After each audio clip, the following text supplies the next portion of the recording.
On the morning of September 16, 1994, 62 children walked out onto a school playground in Zimbabwe. The teachers were inside for a meeting. The children were alone. What happened next lasted only a few minutes. But the children who were there, now adults, have never changed their story. Not once, not in 30 years. And no one, no scientist, no psychologist, no government has ever explained what they saw. Ariel School sat in Rua, a small town outside Harare, Zimbabwe. It was a private school, well regarded, with students from a range of backgrounds. The children were between 5 and 12 years old. The morning of September 16th was ordinary, except 2 nights before, something unusual had swept across the skies of southern Africa.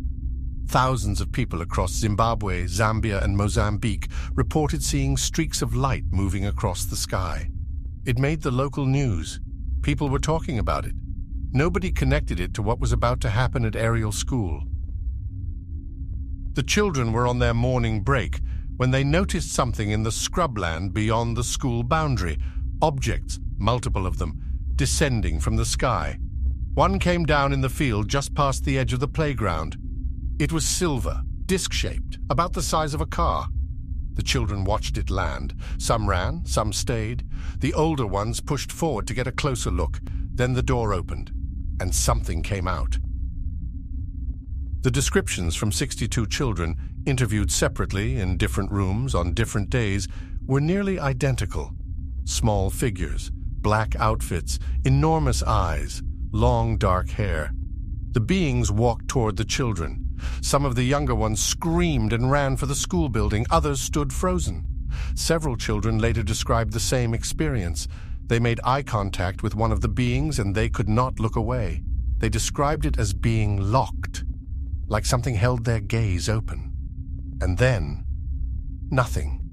No words spoken, no sound at all. But some of the children said they understood something in that moment.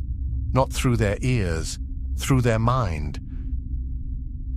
When asked what they felt during the encounter, multiple children, unprompted, independently, described the same thing: images of the earth, of technology, of destruction. One girl told researchers she felt the being was warning them, that the world was going wrong, that the things humans were building, the technology, the machines, were hurting something. She was 10 years old. Another child said the being communicated sadness, that what was coming for the planet was something terrible, and that humans were not paying attention. These children had never met each other's descriptions. They were interviewed in separate rooms. They drew pictures independently. The craft in every drawing looked the same. 3 days after the event, BBC correspondent Tim Leach arrived at the school to film interviews with the students. He had covered wars, famines, political violence. He was not a man easily shaken. After spending the day interviewing the children, Leach said, and these are his exact words, "I could handle war zones, but I could not handle this." UFO researcher Cynthia Hind collected all the drawings. 71 known illustrations, all produced independently, all depicting the same craft, the same figures, the same enormous eyes. She had never seen anything like it. In the months that followed, Dr. John Mack traveled to Zimbabwe to investigate. Mack was not a fringe researcher. He was a professor of psychiatry at Harvard Medical School, a Pulitzer Prize-winning author, a man with a career built on scientific credibility. He spent weeks with the children, conducting interviews, applying psychological tests, looking for any sign of mass hysteria, confabulation, or suggestion. He found none. He concluded the children were telling the truth as they experienced it. That 62 witnesses with no known reason to lie, no shared prior knowledge of alien imagery, and no pattern of deception, had all described the same event.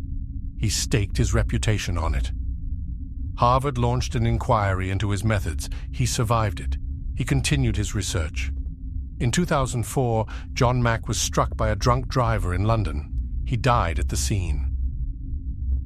The children of Ariel School are adults now. Some are in their 30s. Some have children of their own.